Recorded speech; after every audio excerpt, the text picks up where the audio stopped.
rahimahullah ta'ala. Dan kita sudah sampai pada pembahasan kitab adab makan pada bab yang ke-105. Faqala al-muallif rahimahullah ta'ala wa nafa'ana bihi wa bi'ulumihi fid dharain amin. Babun nahyi 'anil qiran, bab larangan dari mendobel baina tamrataini, dua kurma, wa nahwihima dan sejenisnya. Idza akala jama'atan, apabila dia makan secara berjamaah, illa biizni rufqatihi, kecuali dengan izin dari teman-temannya, yaitu teman-teman yang makan bersama dia. Hadis 742.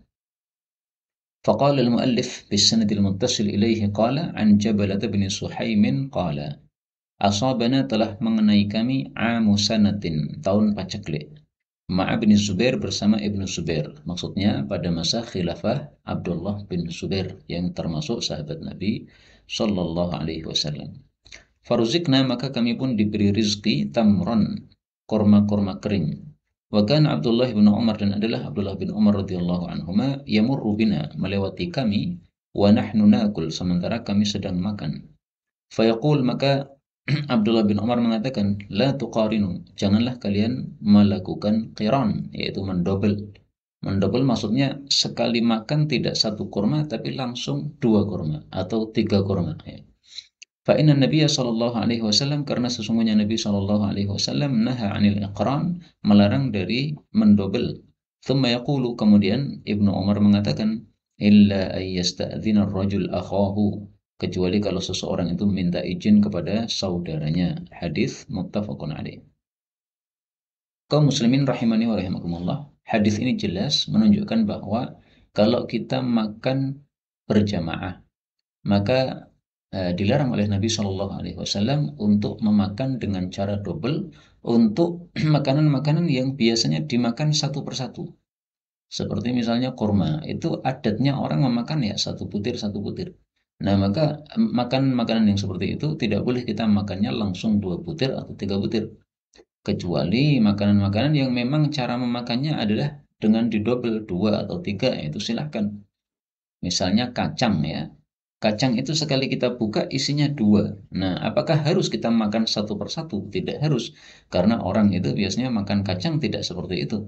Ya bisa langsung diambil 2 butirnya langsung dimasukkan dalam mulut. Itu tidak termasuk yang dilarang mendobel di sini, karena memang adatnya langsung dimakan secara double. Yang jadi masalah di sini adalah sabda Nabi la tuqarinu, atau larangan dari Nabi janganlah kalian itu mendobel. Apakah larangan ini makruh ataukah haram? Menurut madhab zahiri, larangan ini haram, karena memang setiap larangan hukum asalnya adalah haram. Adapun menurut mayoritas para ulama, ya mereka sesuai dengan kaidah yang mereka pakai ya, bahwasanya an-nahyu fil adabi lit-tanzih. Larangan dalam bab-bab adab itu untuk menunjukkan makruh saja, tidak sampai kepada haram. Nah, di sini juga termasuk adab ya. Karena kan makanan kalau sudah disajikan secara berjamaah, itu berarti tidak ada apa namanya? Tidak ada aturan harus satu persatu kan? Kecuali kalau ditulisi ya, ngambil satu-satu, nah itu beda lagi. Ini disiapkan dalam satu piring, kemudian dihidangkan untuk banyak orang. Ya, berarti seperti ini tidak ada aturan bakunya. Nah, tapi sebagai adab ya, supaya orang itu tidak dianggap sebagai orang yang serakah, orang yang apa namanya mau menang sendiri terhadap yang lain, nah, maka adabnya ngambilnya adalah satu persatu sesuai dengan kebiasaan. Kecuali kalau minta izin. Kata-kata kecuali kalau minta izin ini perkataan Ibnu Umar, bukan sabda Nabi Shallallahu Alaihi Wasallam. Tapi ketahuilah ternyata perkataan Ibnu Umar ini sumbernya juga dari sunnah Rasulullah Shallallahu Alaihi Wasallam. Karena hadis ini diriwayatkan juga oleh Ibnu Hibban. Hadis yang semisal ini diriwayatkan juga oleh Ibnu Hibban, bahwasanya dulu para sahabat di masa Nabi Shallallahu Alaihi Wasallam itu kalau seseorang akan melakukan qiran, dia minta izin kepada teman-temannya. Saya akan mengqiran ya, saya akan mendouble, maka silahkan kalian juga ikut-ikutan double. Jadi mungkin laparnya terlalu dahsyat. Nah, kalau makan satu butir ini terlalu lama, sehingga dia makannya langsung 2 butir supaya segera kenyang. Nah, maka dia minta izin kepada teman-temannya dengan mengatakan, saya akan double, silahkan kalian semuanya untuk double. Nah, seperti itu tidak ada masalah dilakukan di masa Nabi Shallallahu Alaihi Wasallam tanpa pengingkaran dari Rasul Shallallahu Alaihi Wasallam. Maka kalimat terakhir ini ya disebut mudraj. Mudraj itu perkataan rawi masuk dalam hadis Nabi, tapi meskipun mudraj dia hukumnya hukum marfu, yaitu hukumnya sebagai sabda Nabi karena ternyata ketahuan bahwa itu dilakukan di masa Rasulullah Shallallahu Alaihi Wasallam. 106 babu ma yaquluh, bab apa yang diucapkan wa yaf'aluh, yang dilakukan, may yakul, orang yang makan wala yashba' dan tidak kenyang. Hadis 743 an Wahsy bin Harbin radhiyallahu anhu. Wahsy ini adalah pembunuhnya Hamzah radhiyallahu anhu. Makanya Wahsy ini mengatakan, saya telah membunuh di masa jahiliyah manusia terbaik, yaitu Hamzah maksudnya, dan saya sudah membunuh di masa saya masuk Islam orang yang paling buruk, yaitu maksudnya adalah Musailamah Al-Kadzdzab, karena dia termasuk yang ikut andil dalam pembunuhan Musailamah Al-Kadzdzab. Ini Wahsy, seorang sahabat Nabi dari Sudan, orang hitam ya, orang Habasyah. Anna Rasulullah sallallahu alaihi wasallam, anna ashab Rasulillah, bahwasanya sahabat-sahabat Nabi sallallahu alaihi wasallam, qalu, mereka mengatakan, ya Rasulullah, wahai Rasulullah, inna nakul, sesungguhnya kami makan, wala nashba', kami tidak kenyang. Qala, maka Nabi bersabda, fala'allakum taftariqun, barangkali kalian itu berfirqah-firqah, artinya sendiri-sendiri makannya, tidak jamaah. Qalu, mereka mengatakan, na'am, ya. Qala, maka beliau mengatakan, fajtami'u, maka kumpullah ala ta'amikum, atas makanan kalian, yaitu makannya berjamaah. Wadhkuru smallahi, dan sebutlah nama Allah, yubarak lakum fih, akan diberkahi untuk kalian dalam makanan tersebut. Hadis ini menunjukkan dua hal. Yang pertama, disyariatkannya berkumpul untuk makan alias makan jamaah. Sebagaimana disyariatkannya membaca bismillah sebelum makan, bukan bismillahirrahmanirrahim ya. Yang kedua, hadis ini menunjukkan bahwa kalau kita makannya berjamaah, maka diberkahi oleh Allah Subhanahu wa taala. Kalau disertai dengan bismillah, maka berkah itu turun dengan sebab jamaah, dan berkah itu turun juga dengan sebab bismillah. Di dalam surat Ar-Rahman, Allah Subhanahu wa taala menyebutkan bahwa nama Allah itu adalah barakah. Tabarakasmu rabbika dzil jalali wal ikram. Surat Ar-Rahman ayat terakhir, ayat 78. Maha barakah nama Rabbmu yang memiliki keagungan dan kemuliaan. Nah, maka kalau kita sebut nama Allah dalam makanan, maka diberkahi oleh Allah. Kita sebut bismillah dalam suatu pembelajaran, nah, maka akan diberkahi oleh Allah Subhanahu wa taala. Kita sebutkan bismillah dalam penulisan kitab, akan diberkahi oleh Allah Subhanahu wa taala. Kita sebutkan bismillah sebelum pengajian, akan diberkahi oleh Allah Subhanahu wa taala, dan demikian juga amal-amal yang lain. Kemudian kumpul menyebabkan berkah juga. Karena itulah sholat jamaah itu disyariatkan, sholat 5 waktu disyariatkan secara berjamaah, itu supaya diturunkan barakah oleh Allah Subhanahu wa taala. Kenapa barakah turun pada saat berjamaah? Karena Allah itu menyukai berjamaah.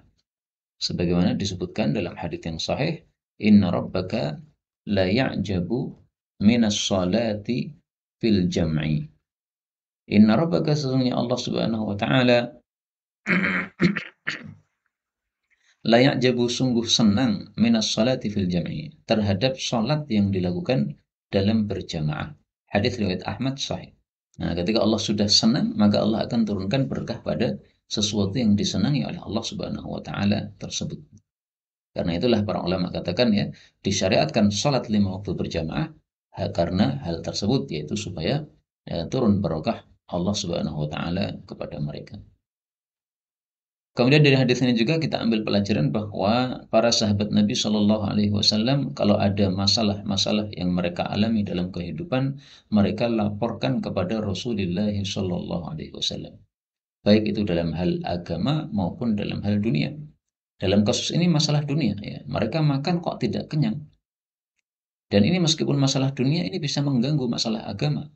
Orang makan tidak kenyang, akhirnya ketika sholat tidak bisa sempurna seperti kalau orang yang perutnya sudah terisi ya.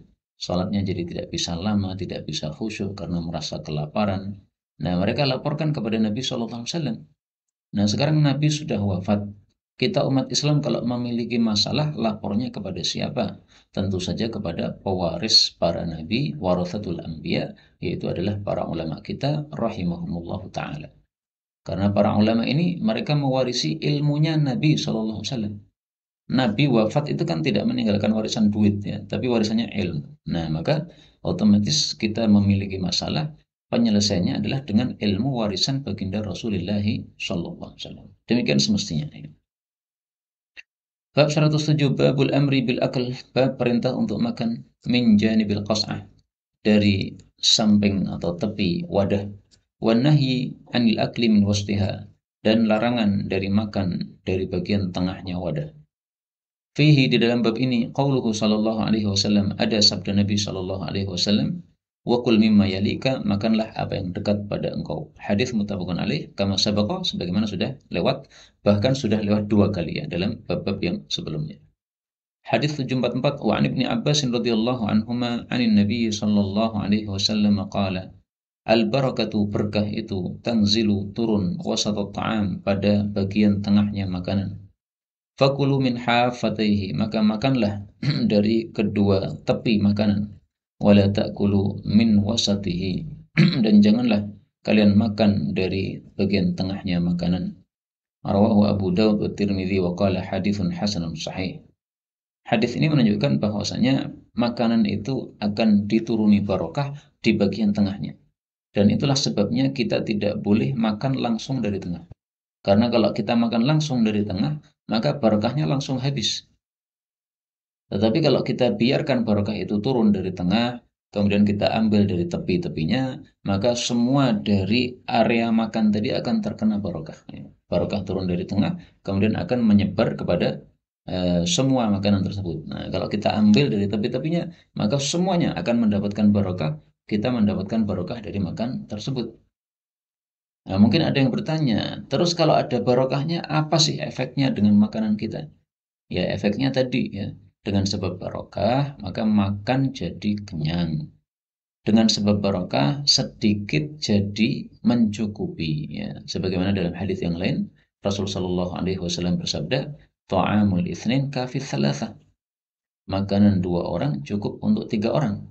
Syaratnya apa? Syaratnya dibarokai oleh Allah Subhanahu Wa Taala. Kalau tidak diberkahi oleh Allah Subhanahu wa taala, maka makanan untuk 2 orang pun bisa tidak cukup untuk 1 orang. Itu karena tidak diberkahi oleh Allah. Nah, makanya definisi barokah itu apa? Al-barakah al-khairul ilahiyul kathiru.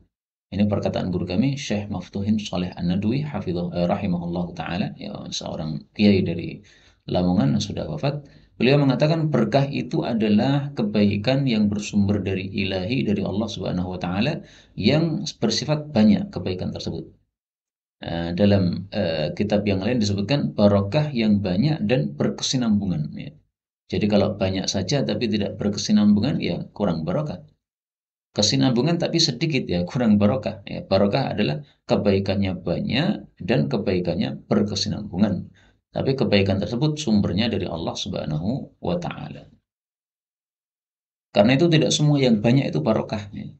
Misalnya ada orang bekerja dengan cara haram, misalnya kerja di bank ya, bank riba haram. Duitnya banyak, tetapi tidak akan berkah.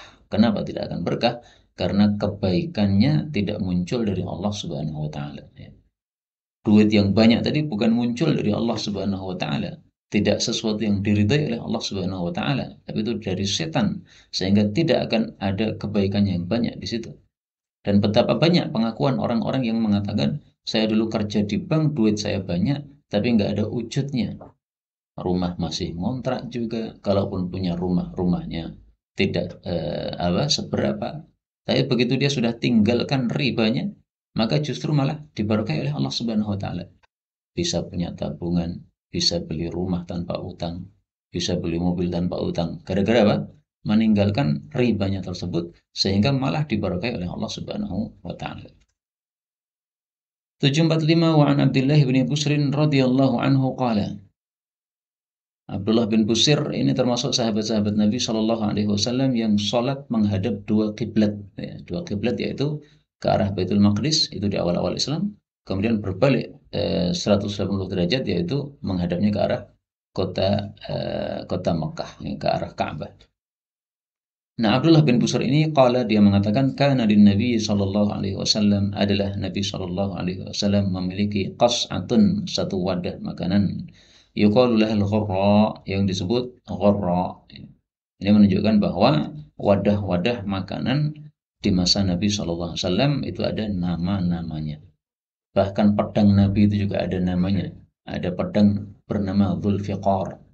Kemudian Nabi punya keledai, ada namanya. Nabi punya kuda, ada namanya. Nabi punya onta, dinamai Qaswa. Ya. Maka kata guru kami Syekh Walid Hafidhullah Ta'ala, bahwa menamakan kendaraan-kendaraan kita termasuk sunnah yang sudah dilupakan orang. Kita punya motor, sebaiknya dikasih nama. Ya. Alhamdulillah motor saya ada namanya. Namanya Abu Sari. Ya, Abu Sari itu yang cepat berjalannya. Kemudian kalau ada mobil ya silahkan diberi nama apa Ummu Sari misalnya. Terserah namanya apa saja ya.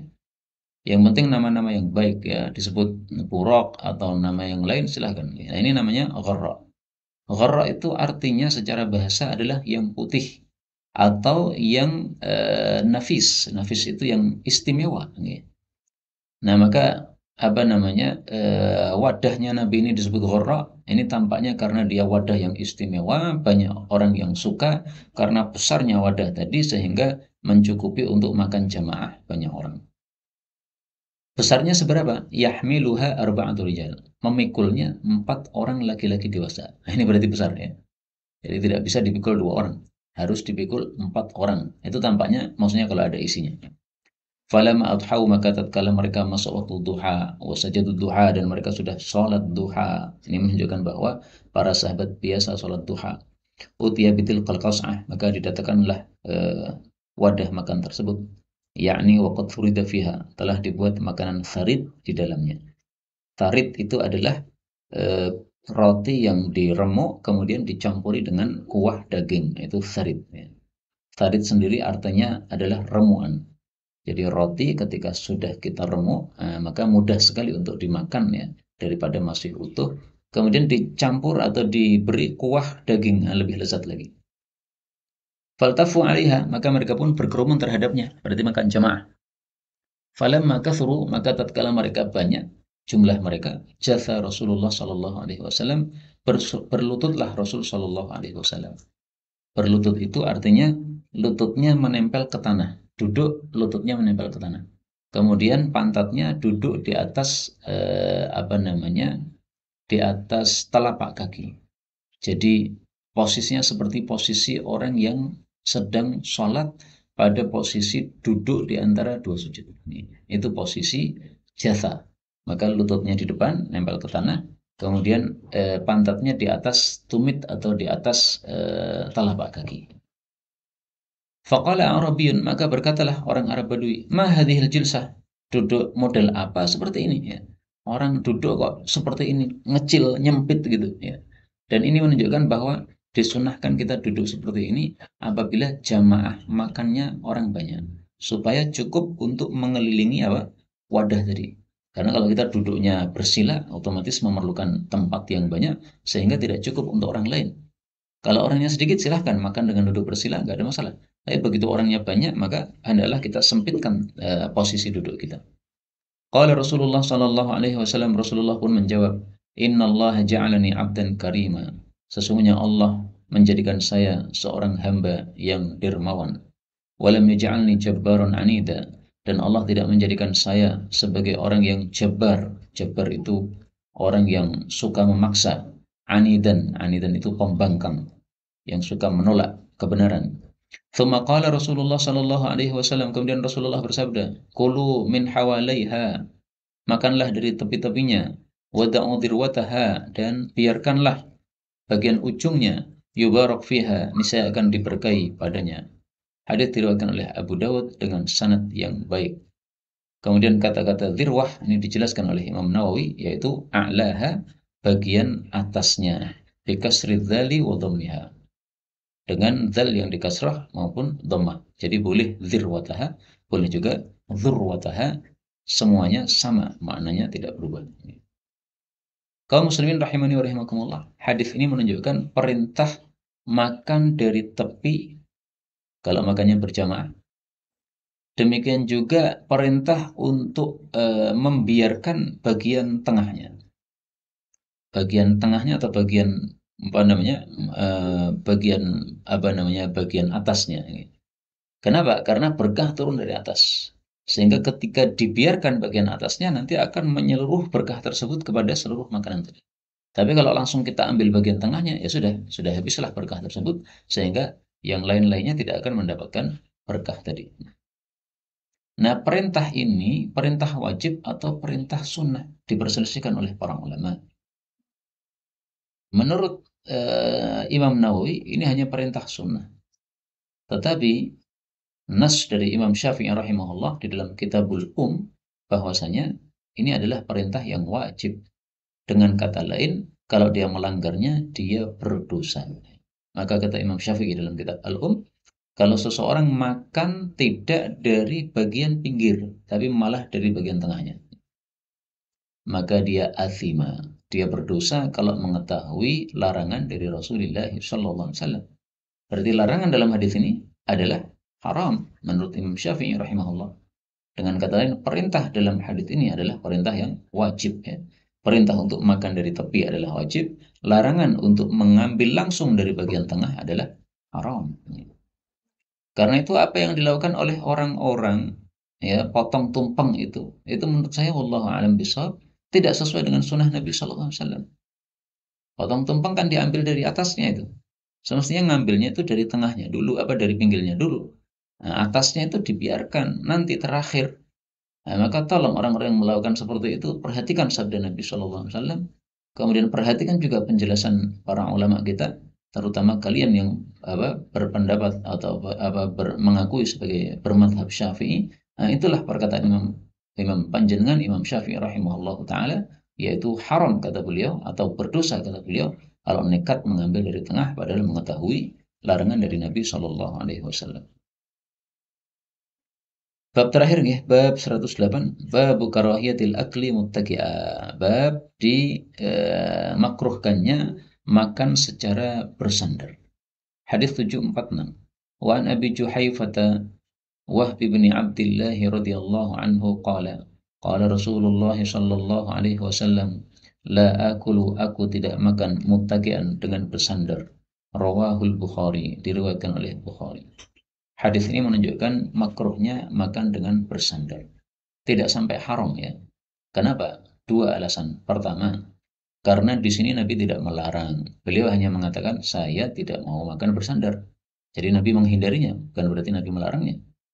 Alasan kedua, ini dalam masalah bab adab. Maka kaidahnya mengatakan an-nahyu fil adabi litangzih. Larangan-larangan dalam bab adab itu hanya makruh saja, tidak sampai kepada haram. Meskipun itu kaidah secara umumnya, tetap saja ada pengecualian-pengecualian dari kaidah umum tersebut. Nah, sekarang apa makna dari muttaqian? Bersandar yang dimaksud di sini apa ini? Apakah bersandar seperti yang saya lakukan begini, bersandar begini, ya? Ataukah seperti orang-orang biasanya makan bersandar itu ada bantal di samping sini, nah, kemudian sambil miring begini sambil makan, santai sekali. Nah, apakah seperti itu? Mari kita lihat penjelasan ulama. Qala al-Khattabi, berkata Imam Khattabi, penulis kitab Ma'alimus Sunan, Syarah Abu Daud. Al-muttaqi huna, orang yang bersandar di sini, huwal jalis, itu adalah orang yang duduk, mu'tamidan, bersandar, ala wita'in tahtah, di atas lemek yang ada di bawahnya. Ya, jadi duduk pakai lemek sehingga santai ini. Qala wa arada, dan Nabi menghendaki annahu la yaq'udu 'alal wita', bahwa seseorang makan itu tidak duduk di atas lemek, wal wasaid, demikian juga tidak di atas bantal-bantal, kafi'li man yuridul ikthar, seperti tingkahnya orang yang menghendaki untuk banyak-banyak minat ta'am, dari makanan, ya, memperbanyak makanan. Bal yaq'udu mustawfizan, bahkan mestinya dia itu duduknya dalam keadaan tidak tenang. Tidak tenang gimana? Ya tadi, ya, duduk seperti duduknya Nabi Shallallahu Alaihi Wasallam, duduk seperti duduk sholat, itu kan tidak tenang, goyang-goyang badannya, kalau didorong pun apa bisa jatuh.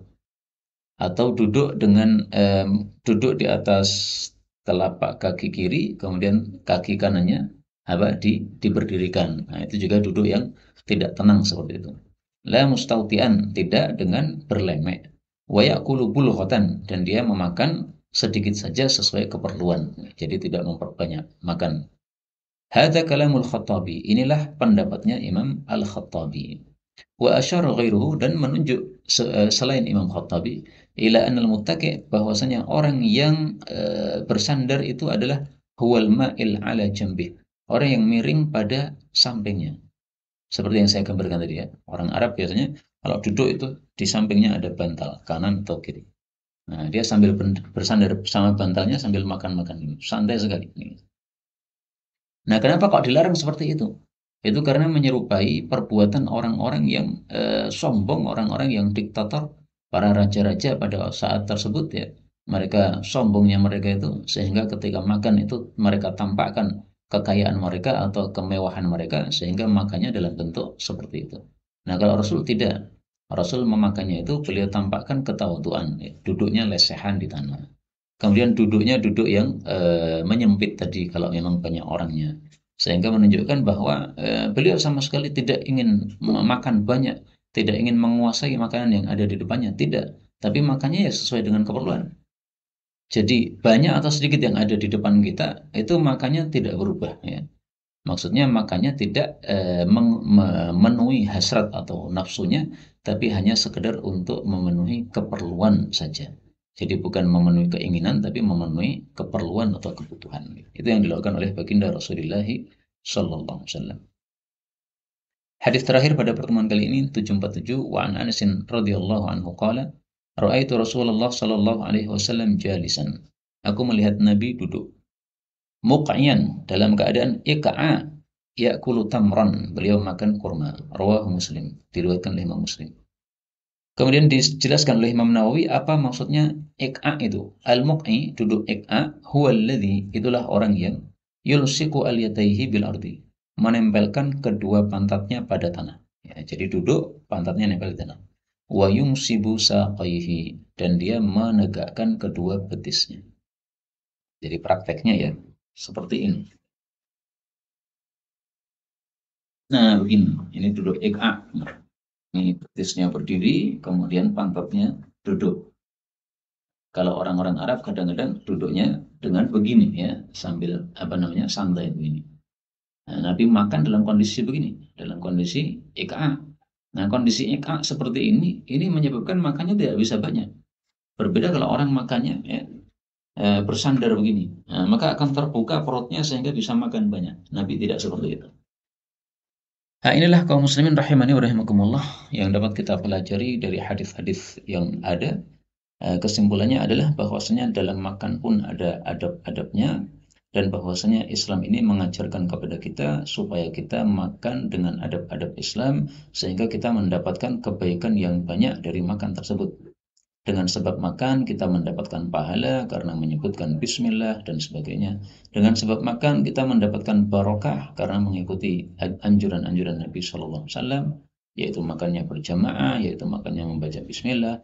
Kemudian dengan makan juga kita mendapatkan fadilah dari sisi mental kita ya. Jadi moral kita jadi bertambah baik, yaitu orang yang makan dalam keadaan tawadu, tidak menampakkan kesombongannya, tidak menampakkan kemewahannya. Nah, orang ini akan terdidik jiwanya, terbiasa jiwanya dengan perbuatan-perbuatan tawadu, sehingga dia tidak akan merasa sombong ketika dia berhadapan dengan orang-orang lain. Tapi kalau orang sudah terbiasa bersikap sombong dalam hal makannya, nanti juga dalam hal berpakaiannya, lama-lama dalam semua hal dia akan tampak sekali bersifat sombong padanya. Karena manusia itu akan hidup sesuai dengan kebiasaannya. Biasa sombong dalam banyak hal nanti akan memenuhi kehidupannya sifat kesombongan tersebut. Wa na'udzubillahi min syarri dzalik. Inilah yang dapat kita pelajari, benarnya dari Allah Ta'ala. Kalaupun ada salahnya, fa astaghfirullahaladzim li wa lakum. Insyaallah hadis berikutnya, hadis yang ke 748 kita baca pada waktu yang lain. Walhamdulillahirabbil alamin.